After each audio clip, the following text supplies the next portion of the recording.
नमस्कार दोस्तों, कैसे हो आप। मैं विनोद कुमार सैनी आज आपको शीत युद्ध के बारे में, राजनीति विज्ञान का एक टॉपिक है शीत युद्ध, जो हर कंपटीशन में, चाहे आप टीचर की भर्ती हो, एसएससी, बैंक, पीओ, जो भी एग्ज़ाम है, उन सभी एग्ज़ाम में, स्कूल में भी 12th क्लास में ये जो टॉपिक है ये हमारे को देखने को मिलता है। और इसमें से हर एग्ज़ाम में कम से कम 2-3 क्वेश्चन पुटअप होते हैं। तो आज हम सबसे पहले बात करेंगे शीत युद्ध की। तो शीत युद्ध क्या होता है उसके बारे में मैं आपको बताना चाहूंगा। देखिए, शीत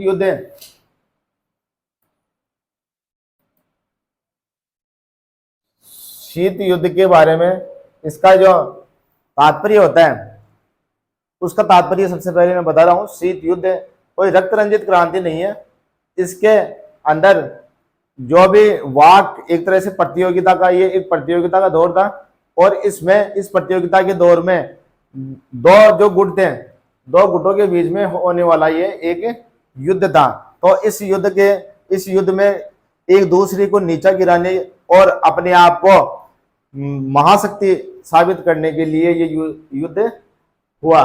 तो इस युद्ध में मैं आपको इसके बारे में हम थोड़ी सा जो बैकग्राउंड है उस बैकग्राउंड की तरफ जाना चाहूंगा, क्योंकि इसकी जो पृष्ठभूमि है वो समझना जरूरी है कि शीत युद्ध का जो पीछे का जो इतिहास है वो क्या रहा है। तो इसके बारे में सबसे पहले मैं आपको बताना चाहूंगा कि शीत युद्ध की जो शुरुआत है वो हुई थी 1945 में।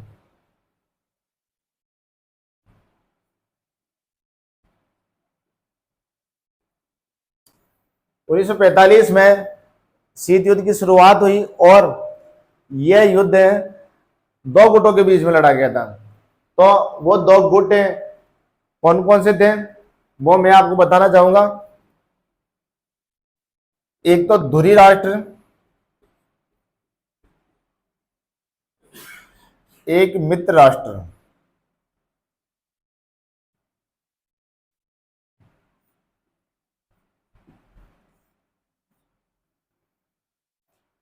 इससे पहले की मैं बात करूं, अब तक विश्व में 2 विश्व युद्ध हो चुके हैं।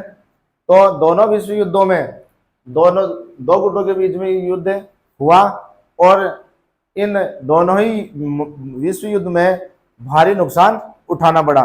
इसके बाद में जो दूसरा विश्व युद्ध हुआ वो 1939 से लेकर 1945 तक चला। और इस युद्ध में जो मित्र राष्ट्र थे, मित्र राष्ट्र में अपन बात करें तो इसमें अमेरिका, ब्रिटेन, फ्रांस, इन देशों का नाम आता है। और अगर धुरी राष्ट्र की बात करें तो धुरी राष्ट्रों में जर्मनी, इटली और जापान।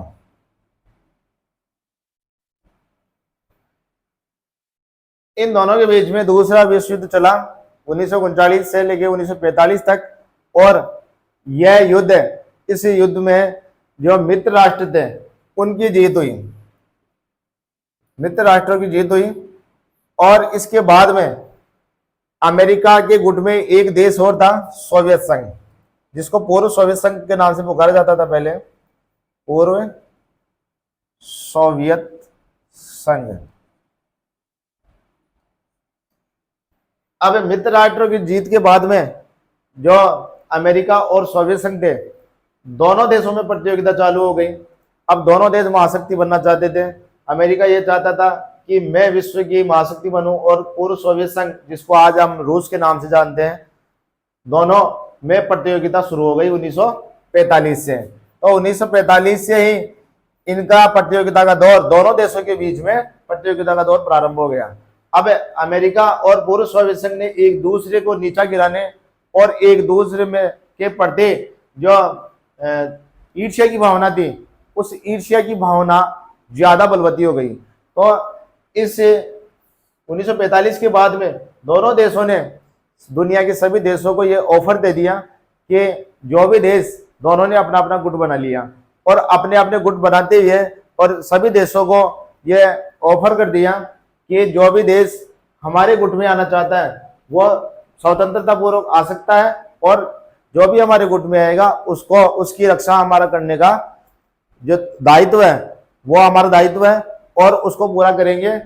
कोई भी देश उसके ऊपर आक्रमण करेगा तो मैं उसको बचाऊंगा, ये मेरी जिम्मेदारी है। तो सभी देशों ने अपने स्वार्थवश जो भी जिस देश को जिस महाशक्ति से जिस शक्ति से स्वार्थ था, देखिए दोस्त, ये जो अमेरिका है, अमेरिका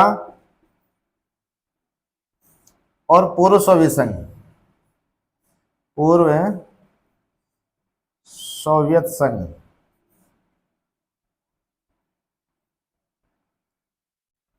इन दोनों के बीच में ही प्रतियोगिता चल रही थी। तो ये जो प्रतियोगिता चल रही थी 1945 से शुरू हुई, इसी को ही शीत युद्ध के नाम से पुकारा गया। तो ये जो शीत युद्ध है ये काफी लंबे समय तक चला, 1 साल या 2 साल तक नहीं चला। 1945 में प्रारंभ हुआ और ये 1991 में ये शीत युद्ध समाप्त हुआ था। तो इस युद्ध में यह अमेरिका और पूर्व सोवियत संघ दोनों ने अपने अपने गुट बना लिए और दुनिया के सभी देशों को यह ऑफर कर दिया कि अमेरिका में जो शामिल होना चाहता है वो अमेरिका में आ सकता है, और पूर्व सोवियत संघ में जो आना चाहता है वो उस गुट में उसका स्वागत है। अब सभी देशों ने अपने स्वार्थवश जिस देश से स्वार्थ था वो अमेरिका में चले गए, और जिसको पूर्व सोवियत संघ से स्वार्थ था वो पूर्व सोवियत संघ की तरफ चले गए। तो इस प्रकार से इन दोनों गुटों में सभी लगभग ज्यादातर देश शामिल हो गए। अब भारत के सामने भी ये, जब भारत नया नया आजाद हुआ था तो उसके सामने भी ये सबसे बड़ी एक चुनौती थी कि भारत को अमेरिका और पूर्व सोवियत संघ दोनों देश भारत को अपने में मिलाने के लिए प्रयास कर रहे थे। तो लेकिन भारत ने देखा यदि एक गुट में यदि शामिल अपन होते हैं तो दूसरा गुट अपना शत्रु बन जाएगा, इसलिए भारत दोनों ही गुटों में शामिल नहीं होना चाहता था। इसलिए भारत ने देखा कि अपन क्यों न इन दोनों गुटों से अलग रहते हुए और दोनों गुटों से फायदा उठाएं। इसके लिए भारत ने एक अपना अलग ही गुट बना लिया जिसका नाम था गुट निरपेक्ष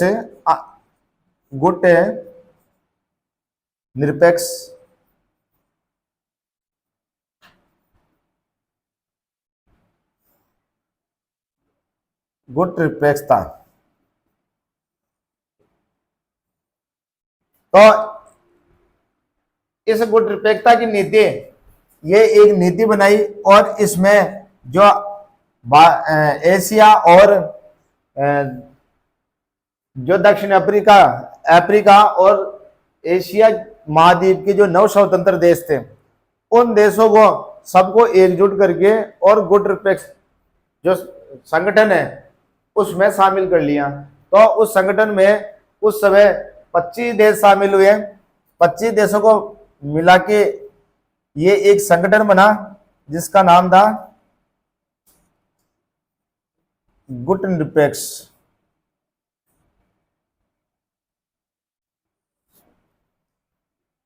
तो भारत ने इसका जो परिणाम है वो परिणाम क्या रहा?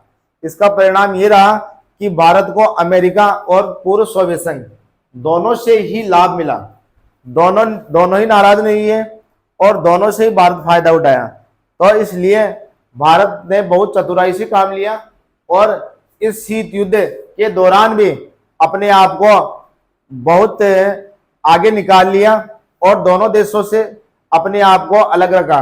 इसलिए उसने तटस्थता की नीति, दोनों के प्रति तटस्थता की नीति अपनाई। तो इस प्रकार से ये शीत युद्ध का जो दौर है ये एक बहुत ही एक लंबा दौर चला था और एक ऐसा युद्ध था जिसके अंदर युद्ध किसी प्रकार का युद्ध नहीं हुआ, अस्त्र और शस्त्र दोनों का इस्तेमाल नहीं हुआ, लेकिन युद्ध होते होते बाल बाल बचा और कई बार तनाव की स्थिति आई।